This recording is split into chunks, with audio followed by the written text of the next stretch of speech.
With more than 400 million copies sold, Harry Potter and the Philosopher's Stone is a fantasy novel written by J.K. Rowling. Yeah, Renata, but remember that in some places like India and Pakistan is known as Harry Potter and the Sorcerer's Stone. Ah, yes, that's true. Remember that some people associate with the word philosopher as boring and old. That's the reason why. Oh, sure. Well, since it was first published on June 26, 1997, the book won most of the British Book Award. It was considered by the New York Times as the best-selling fiction book on 1999. Wait! We are not here to know about the boring book, we are here to know about the movie. That's true. As we all know, Harry Potter and the Philosopher's Stone is a 201 film directed by Chris Columbus, distributed by Warner Bros. Yep, it's a movie of the wizard named Harry Potter who has huge and enormous giant scarf that looks like a lightning on his forehead. Yes, we all know the history of this book, who discovered he's a wizard and his whole world changes completely. The type of fantasy that Harry Potter has is liminal because the characters don't tend to be surprised about the magic that is in their world, and they seem that magic and all the weird things that happens is part of their life. The type of conflict that is in the movie is man versus supernatural because Harry Potter is fighting against Voldemort. That is like Voldemort is something supernatural that has powers and magic.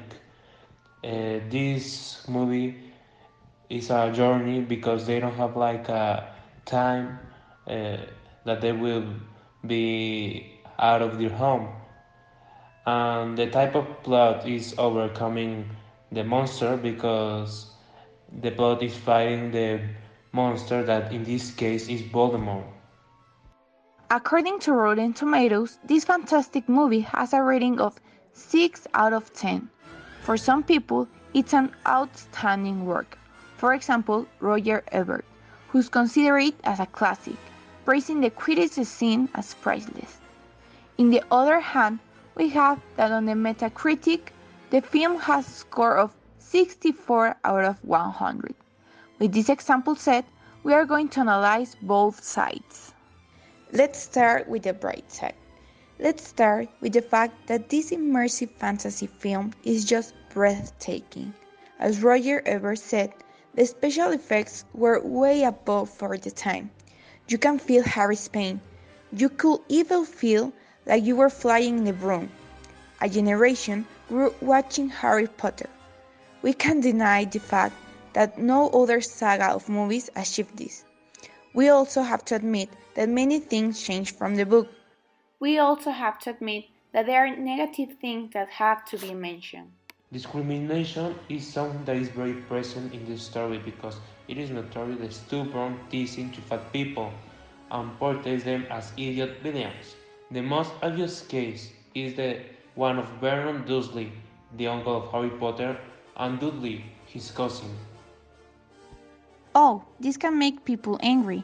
Also, another negative thing that this movie has is that there are Christian symbols inside the movie, such as the snake as a symbol of evil, and many people felt offended about this.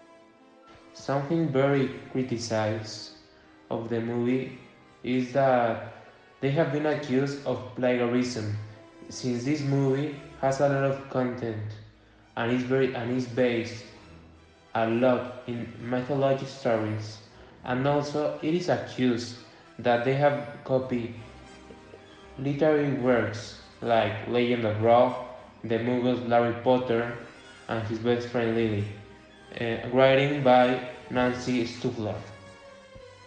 At the end, we can see that all the movies have such a bright side as dark side, but everything depends on the eye's viewer.